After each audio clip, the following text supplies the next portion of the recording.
ଟିକେ କହିବେ ନକୁଳ ପାତ୍ର କ'ଣ ହେଇଛି ଏ ରାସ୍ତା ଉପରେ ଆଜ୍ଞା? ରାସ୍ତା ତ ଅବସ୍ଥା ଅତି ଶୋଚନୀୟ। ଏଇ ରାସ୍ତାରେ ପ୍ରାୟ ଛୋଟ ପିଲାଠାରୁ ସବୁବେଳେ ଲୋକ ଯାତାୟାତ। ପିଲାମାନେ ଏଭଳି ରାସ୍ତା ଅବସ୍ଥା ୟାର ଉଠିଗଲାଣି, ଗୋଡ଼ି ବାହାରି ପଡ଼ିଲାଣି, ଯାହାଫଳରେ ପିଲାମାନେ ବି ସ୍କୁଲ ପିଲାମାନେ ଛୋଟ ଛୋଟ ପିଲାମାନେ 4-5 ଥର ପଡ଼ିଲେଣି। ଆଉ ତ ଅବସ୍ଥା କହିଲେ ନ ସାର୍। ଆଉ ଆପଣ କ'ଣ ଚାହୁଁଛନ୍ତି ଆଜ୍ଞା? ଆପଣ ଚାହୁଁଛନ୍ତି ରାସ୍ତାଟା ଯେମିତି ହେବା କଥା ଠିକ୍ସେ ହବ। ଦେଖିଲେ ଗାଁ ଗାଳି ରାସ୍ତା ସବୁବେଳେ ଲୋକ କାରବାର। ତାପରେ ଏ ରାସ୍ତାଟା ଆଉ ଗୋଟେ କେନ୍ଦ୍ରାପଡ଼ାକୁ ସେ ସବଳଙ୍ଗ ରାସ୍ତାକୁ ଏଟାକୁ କଲେକ୍ସନ୍ ହେଇଛି। ତେଣୁ ଏବାଟେ ବିଶେଷ ଲୋକ ସବୁବେଳେ ଯିବା ଆସିବା କରୁଛନ୍ତି। ପ୍ରାୟ ଆଉ ପଡ଼ିଆ ଠାରୁ ଅନ୍ତଗୋପାଳ ପର୍ଯ୍ୟନ୍ତ ଇଏ ଯେଉଁ ପିଚୁ ହେଇଛି ଯେଉଁଗୁଡ଼ାକ ସେଗୁଡ଼ା ଆଉ ଅବସ୍ଥାରେ ନାହିଁ। ଗୋଟେ ତାକୁ କେମିତି ତୁରନ୍ତ ତାକୁ ସମାଧାନ କରିକି ଟିକେ ଭଲ ଭାବରେ କଲେ ଆମମାନେ ଉପକୃତ ହୁଅନ୍ତୁ। ପରିଚୟ? ମୋ ନାଁ ପ୍ରହ୍ଲାଦ ରାଉତରାୟ। ମୁଁ ଏଠି କୋରୁଜଙ୍ଗା ନିବାସୀ। ଆଉ ଏଠି ଯେଉଁ ରାସ୍ତା ହେଇଛି ସାଧାରଣତଃ ସ୍କୁଟି ଗାଡ଼ି ଗଲେ ବି ଏଇ ଯେଉଁ ମୁଁ 2-3 ଥର ଏଇଠି ଆକ୍ସିଡେଣ୍ଟ ହେଲାଣି। ଚକା ସ୍ଲିପ୍ କରୁଛି, ପଡ଼ିଯାଉଛି। ଏ ଖାଲ ଖମା ହେଇଛି, ଏ ଗୋଡ଼ି ଯାକ ରାସ୍ତାର ଯେଉଁ ମହରମ ଯେଉଁ ପିଚୁ କାମ ହେଇଥିଲା ଏଇଟା ଠିକ୍ସେ ହେଇନି। ତେଣୁ ପଥର ଗୁଡ଼ାକ ବୋଲ୍ଡର ଗୁଡ଼ାକ ଉଠିକିରି ବାହାରିଛି।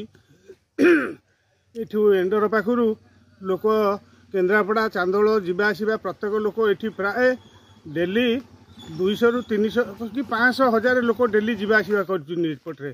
ତେଣୁ ପିଲାମାନେ ବି ସ୍କୁଲକୁ ଯାଉଛନ୍ତି। ଏଇ ଯେଉଁ ବୋଲ୍ଡର ଯାହା ସ୍ଲିପ୍ କରୁଛି ସେ ରାସ୍ତା, ତେଣୁ ସେ ଯେଉଁ କଣ୍ଟ୍ରାକ୍ଟର କାମ କରିଛି ବହୁତ ନିମ୍ନମାନର କାମ ହେଇଛି।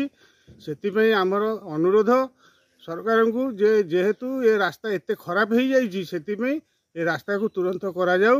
ବହୁତ ଲୋକ ଉପକୃତ ହେବେ, ଆମେମାନେ ବି ଉପକୃତ ହେବୁ, ଆପଣମାନେ ବି ଉପକୃତ ହେବେ। ଟିକେ କହିବେ? ମୋ ନାଁ ଚନ୍ଦ୍ରଶେଖର ଦାସ। କ'ଣ ହେଇଛି ଏ ରାସ୍ତା ଉପରେ ଆଜ୍ଞା? ଏ ରାସ୍ତା ହେବାରୁ ବହୁତ ଆମେ ଖୁସି ହେଲୁ, କିନ୍ତୁ ନିମ୍ନ ଧରଣର କାମ ପିଚୁ ହେଲା।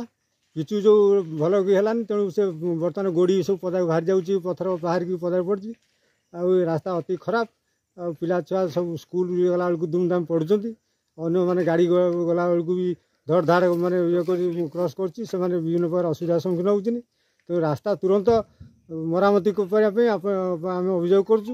ସରକାର ଯେତେ ଶୀଘ୍ର ଏଟାକୁ ମରାମତି କଲେ ଆମେ କାରବାର ହେଇପାରିବୁ, ନହେଲେ ବିଭିନ୍ନ ପ୍ରକାର ଅସୁବିଧା। ଆଉ ଆଗାମୀ ଅଷାଢ଼ ମାସ ହେଲା ଆହୁରି ଖାଲ ଖୁଲାରେ ପାଣି ବର୍ତ୍ତମାନ ଖାଲ ହେଇଗଲାଣି, ପାଣି ରହିଲେ ଆହୁରି ଅସୁବିଧା ହେବ, ସମ୍ମୁଖୀନ ହେବ।